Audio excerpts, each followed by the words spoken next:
Assalamu alaikum students, welcome to my channel. My name is Aksa and today I am representing the topic of periodic table to you. आज हमने periodic table के बारे में discuss करना है। पूरा chapter हमने जो है इसकी प्रॉपर्टीज़ के बारे में, एलिमेंट्स के बारे में देख लिया है और मैं ये चाह रही थी कि आपको पूरा जो है वो एक लेक्चर इस पर डिलीवर कर दिया जाए ताकि आपको पीरियोडिक टेबल ईजिली लर्न हो जाए, ठीक है, इसी लेवल से। और इसके अलावा इसकी कुछ इंपॉर्टेंट कैरेक्टरिस्टिक्स जो हमने बाद में इसके डिस्कस किए थे वो भी आपको साथ साथ क्लियर हो जाए। ओके, तो स्टार्ट करते हैं। सबसे पहला है हमारे पास हाइड्रोजन, ठीक है। देन है lithium, sodium, potassium, rubidium, caesium and francium, ठीक है। इनको आज हमने इस पूरे लेक्चर में क्या डिस्कस करना है, हमने देखना है इनकी शॉर्ट ट्रिक्स कि इनके जो नेम्स हैं, ठीक है, कि हम उनको किस तरह से शॉर्टली जो है वो याद कर सकते हैं। कोई सेंटेंसेस है, ठीक है, उससे इसको याद किया जा सकता है, ठीक है। दूसरा हमारा लेक्चर जो है वो इसके बारे में होगा कि इनमें कौन कौन से ब्लॉक्स हैं, किन में पीरियोडिक टेबल में कौन कौन से ब्लॉक्स हैं, ठीक है। उसके बाद हम इसका एटॉमिक नंबर को डिस्कस करेंगे, ठीक है। एटॉमिक नंबर हम पहले डिस्कस कर लेते हैं, ठीक है जी। तो पीरियोडिक टेबल जब अरेंज किया गया तो इसमें कैसे अरेंजमेंट हुई थी, हॉरिजॉन्टली अरेंजमेंट हुई थी एलिमेंट्स की, ठीक है। तो एटॉमिक नंबर भी हॉरिजॉन्टली ही जो है वो प्लेस किया गया। 1 2 3 4 5 6 7 8 9 10 एंड सो ऑन, इसी तरह से जो है इसकी नंबरिंग की गई थी एलिमेंट्स की, ठीक है। ये इनका एटॉमिक नंबर इस तरह से अरेंज हुआ, ठीक है। सेकंड बात, हम इसको याद कैसे करेंगे।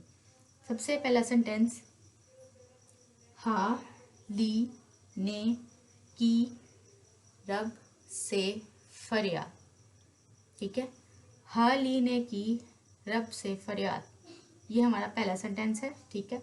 और ये आपको पूरा याद हो जाना चाहिए इसी तरह से। ये सेंटेंस के ज़रिए से इन पूरे के पूरे ग्रुप्स को याद करना हमारे लिए आसान हो जाएगा, ठीक है। तो इसको आप लोग इसी तरह से याद कीजिए, हा ली ने की रब से फरियाद, ठीक होगी बात। उसके बाद सेकंड वन, ये हमारे पास है फर्स्ट ग्रुप, सही है। उसके बाद ये हमारे पास है सेकंड ग्रुप। ये तो हमें पता है ना कि these are the groups and these are the periods, ठीक है। सबसे पहले हम इसकी बात कर रहे हैं, ये आपको फर्स्ट सेंटेंस याद हो जाना चाहिए, हाँ लीने की रब से फरियाद, ठीक है। उसके बाद दूसरा सेंटेंस, ये दो तरह से हो सकता है, ठीक है, आपको याद मेमोराइज हो सकता है, जौन सा आपको इजी लगे आप लोग वो वाला मेथड यूज़ कर लें। सेंटेंस आप लोग यूज़ कर लें, beautiful morning can surely bring rain, beautiful morning can surely bring rain, ठीक है। एक तो इसका ये सेंटेंस बनता है।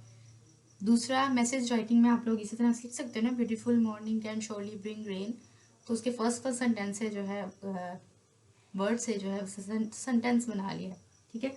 दूसरा दूसरा थोड़ा फनी वाला है, बड़ी मच का सर बड़ा, ठीक है, बड़ी मज का सर बड़ा, ठीक है। आपको जोन सा इजी लगता है आप वो वाला यूज़ कर लीजिए, नो टेंशन, ठीक है। नेक्स्ट है हमारे पास ये वाला, ये जो एलिमेंट्स हैं ये भी यूज़ होते हैं लेकिन आपका लेवल अभी छोटा है, ठीक है, यानी कि इट्स मैट्रिक लेवल, तो वहाँ पे इनको डिटेल में स्टडी करना इतना इम्पोर्टेंट नहीं है ज़्यादा, इनको और इनको स्टडी करना ज़्यादा इम्पोर्टेंट है, लेकिन फिर भी इनके भी शॉर्ट ट्रिक्स मैं आपको बताऊँगी, ठीक है। इसको हम लोग जो सबसे पहले देख लेते हैं कि इसके शॉर्ट ट्रिक्स क्या हैं। बी अल गा इन टिल, ठीक है, बी, ये है बी अल गा इन टिल, ओके, बी अल गा इन टिल, ये हमारा इस वाले ग्रुप का जो कि है, कौन सा ग्रुप है हमारे यहाँ से, ये फिफ्थ वाला ग्रुप है, ठीक है।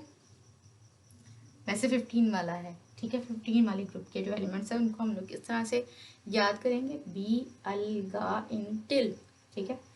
नेक्स्ट वन इज 16 वाला ग्रुप, ठीक है, सी सी जी सिंध पंजाब, सी सी जी सिंध पंजाब, ठीक है। नेक्स्ट वाला ग्रुप इज नेवर पास से बी, ठीक है, नेवर पास से बी, हो गई बात। उसके बाद है ओ एस सी टी पू, ओ एस सी टी पू। फिर है फ्लोरीन, क्लोरीन, ब्रोमीन, आयोडीन, एस्टाडीन। ये सिंपली इसी तरह से याद कर लीजिएगा क्योंकि मैंने भी इसी तरह से है, ठीक है। तो ये ऐसे इजीली जो है याद हो जाएगा, आप लोग ज़रा इस पे गौर करिए। Fluorine, chlorine, bromine, iodine, astatine, okay. उसके बाद है helium, neon, argon, krypton, xenon, radon, okay. तो ये हमारा प्रोडक्ट टेबल था सिंपल सा। अगर आपने कोई सेंटेंस मिस कर दिया है, स्किप कर दिया है, तो आप वीडियो को रिवाइंड करके देख लें, ठीक है। और इसको इसी तरह से याद करिए, बहुत ईजिली आपको ये टेबल याद हो जाएगा, ठीक है। उसके बाद ये बात आपने याद रखनी है कि इसके अंदर कितने ग्रुप्स हैं, 18 ग्रुप्स हैं, ठीक है, एंड 7 पीरियड्स हैं, सही है। वो रोमन नंबरल्स में जब हम इसको करते हैं जैसे कि 1 में या 2 में, तो फिर उस तरह से हमारे पास 2 सब ग्रुप्स बनते हैं, ए और बी, ठीक है। वो यहाँ पे डिस्कस नहीं किया हुआ तो मैं अभी उसको डिस्कस नहीं कर रही, ठीक है। ये होगी बात। उसके बाद है, अगर आप लोग चाहते हो कि मैं इसके भी जो है आपको बताऊं शॉर्ट ट्रिक्स, तो मुझे कमेंट बॉक्स में कमेंट करके बताइए, ठीक है। आपको इजीली जो है वो मैं ये एक्सप्लेन कर दूंगी, लेकिन मैं खुद भी इसको एक्सप्लेन करूंगी, ठीक है। लेकिन अभी आपके लेवल में सिर्फ ये और ये पोर्शन जो है इम्पोर्टेंट है, ठीक है, इसलिए मैंने इसको बताया है। अगर आप मुझे कहोगे कि इसको भी बताइए, then I will let you know, okay. तो यहाँ पे अब हम इसके ब्लॉक्स की बात कर लेते हैं, ठीक है, कि इसमें कौन कौन से ब्लॉक्स हैं। These are the S block elements। हमने ब्लॉक्स में सारा डिस्कस किया था कि इनमें कितने ब्लॉक्स होते हैं, 4 ब्लॉक्स होते हैं, एस पी डी और एफ ब्लॉक्स होते हैं। वो ब्लॉक्स क्यों हैं, क्योंकि उन ब्लॉक में जितने एलिमेंट्स हैं उनके आउटरमोस्ट शेल में उतने वो जो इलेक्ट्रॉन है उनके एस सब शेल में आता है या बी सब शेल में आता है, जिस भी ब्लॉक से वो बिलोंग करते हैं, ठीक है। ये एस ब्लॉक है, ठीक है। दिस इज पी ब्लॉक, ठीक है। और इसके अलावा ये कौन सा है, डी ब्लॉक। और इसके नीचे यहाँ पे पीरियोडिक टेबल पे नीचे होता है एफ ब्लॉक,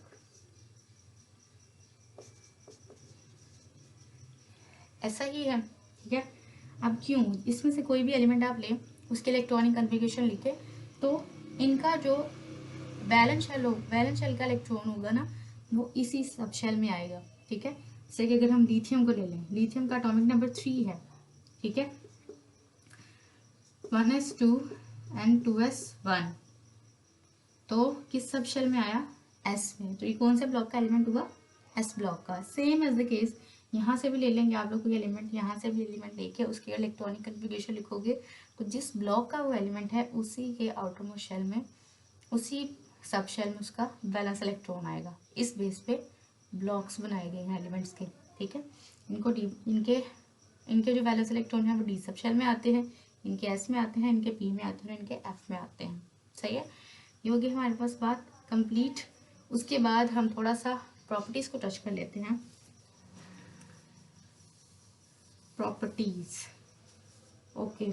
हमने कौन कौन सी प्रॉपर्टीज देखी थी, हमने सारी जो देखी हैं, दैट इज आयनाइजेशन एनर्जी देखी, ठीक है। देन हमने देखी इलेक्ट्रोनेगेटिविटी,